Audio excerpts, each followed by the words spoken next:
Okay, so it's New Year's Eve. We're all going to get absolutely rat-ass tonight. Well done to those who do. If you don't, for shame. I have a few topics I want to cover, but first, I'll let you all debate this. Yesterday I said it would be a turn of the decade. My view on this is because the decade changes from 1 to 2, it is a new one. But I am more than likely incorrect, and I have seen a number of articles debating this.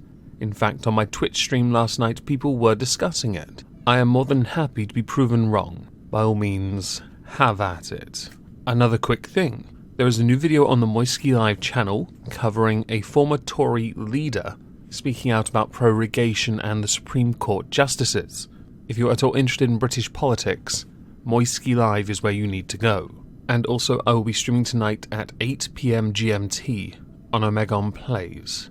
Feel free to join me if you want a relaxing evening. Now, I was supposed to do the Nick Ocado drama nonsense with Stephanie Sue. However, he's just released a new video, and I have a strange feeling I need to watch that before I come to an opinion. And as I'm incredibly busy today, I'm not able to go through that video, form a position I believe is correct, and edit that into a video.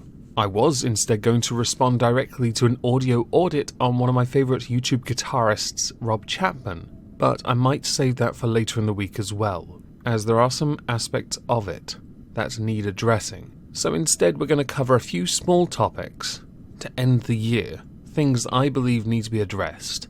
Not as an exhibition of stupid people though, because I don't believe these topics merit it. Maybe they do, maybe I'm wrong, who knows.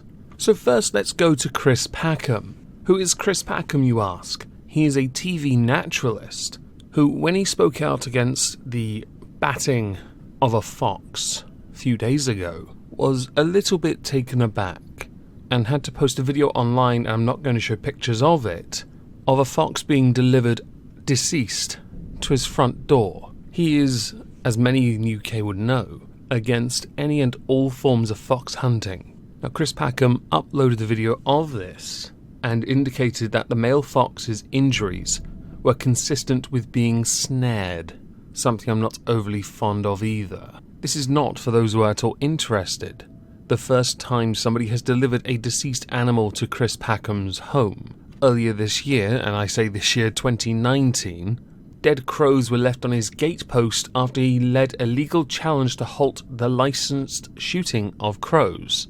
While many of us could debate crows are a bit of a nuisance, I tended to lean on Chris Packham's side, as I remember this quite well. He did say that the way it came across, much like with the crows, it seemed that if you stuck up for foxes, you get your comeuppance from people who still think it is a good idea to kill them. And wouldn't it be good if we could just stop this fox hunting once and for all?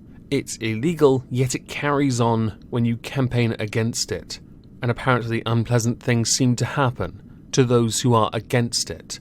I would say it is also those who are for it who get on the receiving end, but they get on the receiving end of it because of how they think it's somehow some kind of British tradition. Well, it is for the wealthy, but us peasantry tend to think not because we're peasantry, we're against it because it is utterly barbaric.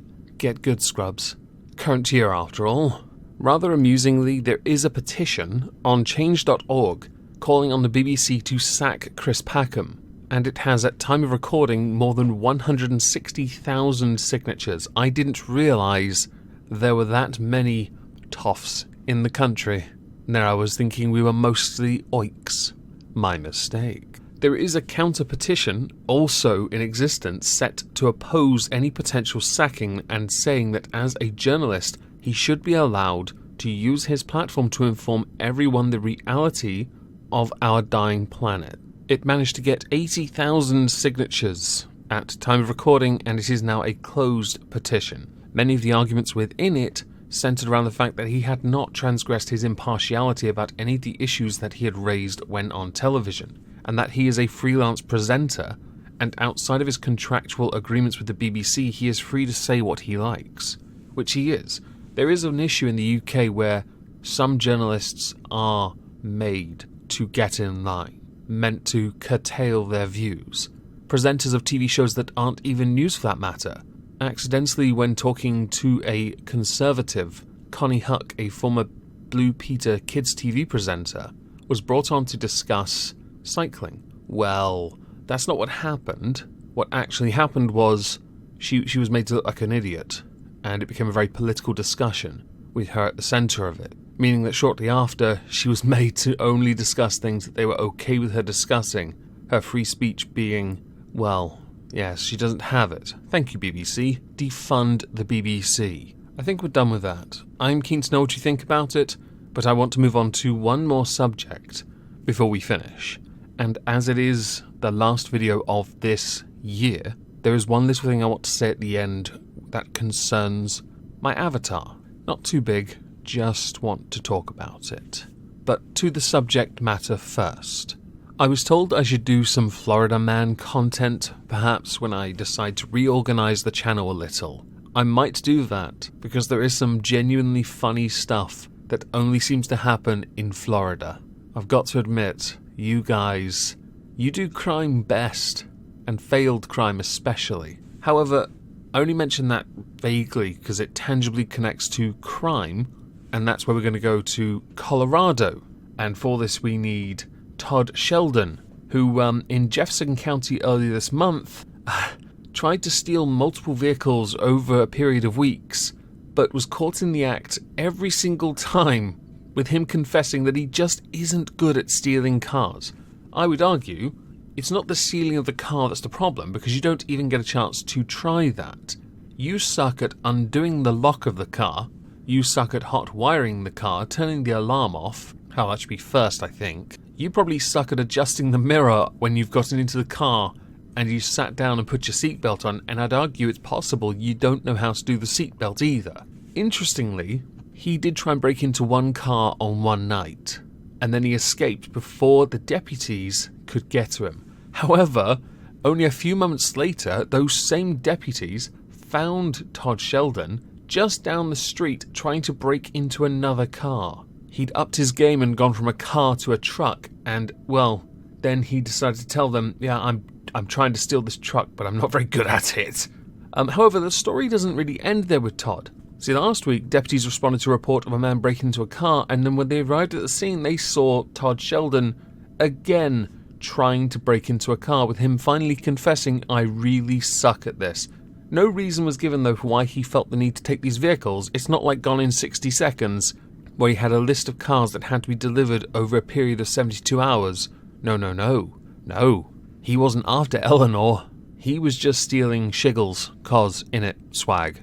He's not very good at it. And I wanted to just talk about it because it amuses me. It amuses me that somebody is so persistent at trying to steal a car. It's almost an obsessive nature.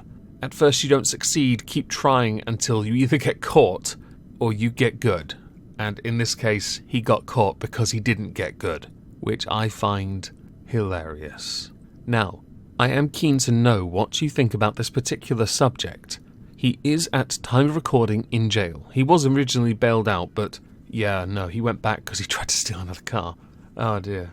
Please let me know what you think about this one in the comments below. Now, onto the subject of my avatar. See, this particular version is actually an antiquated version, but for the foreseeable future, this one stays. The judge, that is. The only other avatars you will see on this channel will be the Content Constable, the main costumed avatar in the Black Parade jacket, and Aquameg. All other variants are being retired because they no longer match with the main one. The Judge Moist will be updated eventually. I actually need to pester my avatar artist about it. But she's a busy girl, and she's working on many things, so I have to be patient, and I hope you will be too. As it is New Year's Eve, for most of us, unless you're on the other side of the planet, you don't count. So to all of you, I hope you have a fantastic evening. I hope you get absolutely smashed. I probably won't, but I might try, who knows. And thank you all very much for a fantastic year. I hope next year is just as much fun as this has been for me.